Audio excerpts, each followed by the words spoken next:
फ्रांसीसी राष्ट्रपति Emmanuel Macron के प्रमुख सलाहकार इमैनुअल बॉन की बृहस्पतिवार को भारत के राष्ट्रीय सुरक्षा सलाहकार अजीत डोभाल से मुलाकात हुई। बॉन भारत फ्रांस के बीच सामरिक मुद्दों पर होने वाले वार्षिक सम्मेलन में हिस्सा लेने आए हैं। इस मौके पर उन्होंने साफ किया है कि एशिया में भारत फ्रांस का सबसे महत्वपूर्ण सहयोगी है। उन्होंने साफ किया कि फ्रांस चीन द्वारा वैश्विक व्यवस्था के नियम भंग करने को स्वीकार नहीं करेगा। उन्होंने कहा, जब चीन नियमों को तोड़ता है तो हमें बहुत मजबूत और बहुत स्पष्ट होना होगा और हिंद महासागर में हमारी नौसेना की उपस्थिति की यही मंशा है। अपने वक्तव्य से उन्होंने स्पष्ट किया कि फ्रांस हर मुसीबत और मोर्चे में भारत के साथ है, चाहे हिंद प्रशांत क्षेत्र की सुरक्षा हो या कश्मीर का मामला। उन्होंने कहा, मेरा तात्पर्य भारत को होने वाले सभी प्रत्यक्ष खतरों से है।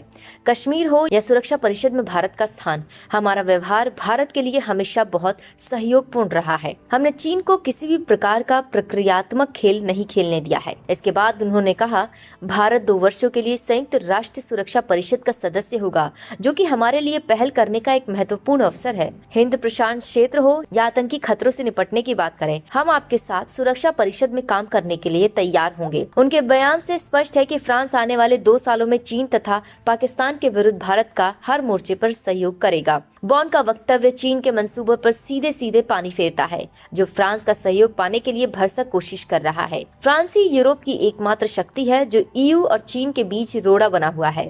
फ्रांस के प्रतिरोध के चलते ही चीन ईयू के साथ लंबे समय तक निवेश समझौता नहीं कर पा रहा था। अब फ्रांस चीन को हिंद प्रशांत क्षेत्र में भी घेरने की योजना पर तेजी से काम करेगा। इसलिए फ्रांस ने हाल ही में भारत के सहयोग हेतु IORA की सदस्यता ली है। पिछले कुछ समय में फ्रांस ने जिस प्रकार इस क्षेत्र की सामरिक स्थिरता के लिए तत्परता दिखाई है एवं भारत का खुलकर सहयोग किया है, वह चीन के लिए खतरे की घंटी है। फ्रांस भारत के साथ कई कारणों से सहयोग कर रहा है। फ्रांस और भारत दोनों विश्व को पुनः द्विध्रुवीय व्यवस्था में नहीं जाने देना चाहते, जिसमें एक और अमेरिका हो और दूसरी ओर चीन।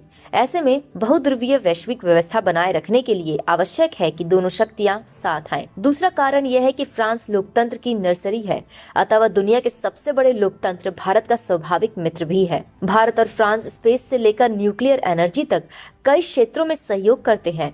फ्रांस की 1000 से अधिक छोटी बड़ी कंपनियां भारत में व्यापार करती हैं, जिनका सालाना टर्नओवर $20 बिलियन से अधिक है।